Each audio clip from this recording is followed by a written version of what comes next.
Just want to briefly touch back on that story about China's population, which was earlier in the program. Life expectancy in China was just 32. That was in the year 1850. Since then, it's risen to more than double, just over 76 now. So that's comparable to the life expectancy of almost 80 years in the United States.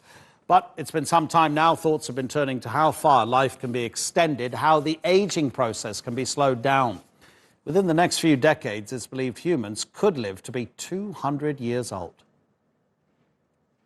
Obesity can take more than 10 years off life expectancy. And semaglutide, a drug that could soon be approved for weight loss, is about twice as effective as current medications. Maintaining widespread mask-wearing practices could result in a long-lasting drop in influenza deaths. A third of the world is not yet protected by tobacco control measures that avert millions of deaths every year, and the UN wants to change that by 2030. The UN's goal to end childhood malnutrition by 2030 could save the lives of more than 2 million children each year aged younger than 5. Gene therapies may allow us to tweak genes to prevent or treat common types of cancer, autoimmune diseases, diabetes, and neurological conditions. Drug cocktails in development could slow or reverse epigenetic clocks, a biochemical test which measures your age.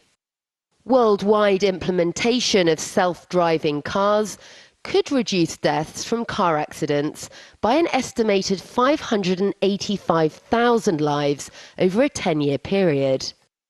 Better ways to kill mosquitoes and more access to rapid tests could end malaria within decades. Advanced robotic surgeons could stitch wounds, remove tumours, and repair tissue, reducing deaths from medical errors. And advanced robotics and artificial intelligence could enable the ultimate personalised medical home station.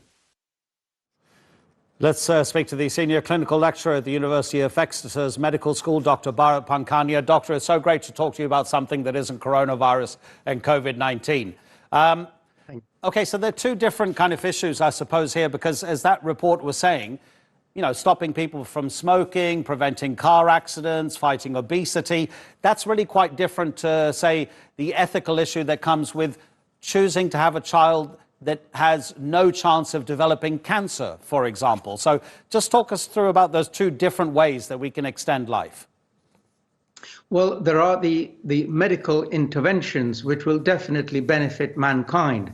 But to be honest, we could benefit mankind today without those fancy, wonderful innovations, which are also good. I'm not discounting them. So if we were to give people good water and sanitation and housing and alleviate poverty, we would make the world a much richer and much better place. Science has its place, but if we just address what we already know, we would make the place a much better world. Yeah, absolutely. And that should be a given, shouldn't it? That we should all, the people in a position who are able to deliver those kind of solutions, should just do that as a matter, of course, as a matter of humanity. But when you look at it as an issue of science and an issue of medicine, eradicating something like malaria or tuberculosis, that's, of course, a different matter. How far down the road are we towards eradicating some of the biggest killers in the world in terms of disease? And I know you're going to come back to me and say it's air pollution and human activity can diminish that. But let's look at diseases like malaria, TB, etc.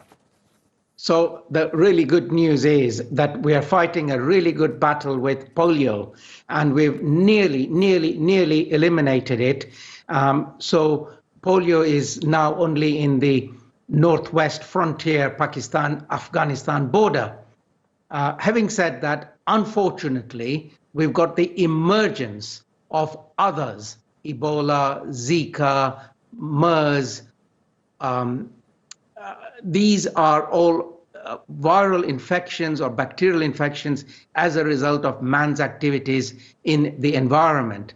So on the one hand, we win, but on the other hand, because we mess up, we are allowing other viruses to enter into our circulation. But the one big thing, the biggest threat coming for mankind is sustainability and global warming. With global warming and sustainability, we don't know what it looks like. It may be a completely different world if we haven't got food to feed ourselves with. Yep, absolutely. Again, designer genes, lab-grown organs, actually modifying the human body.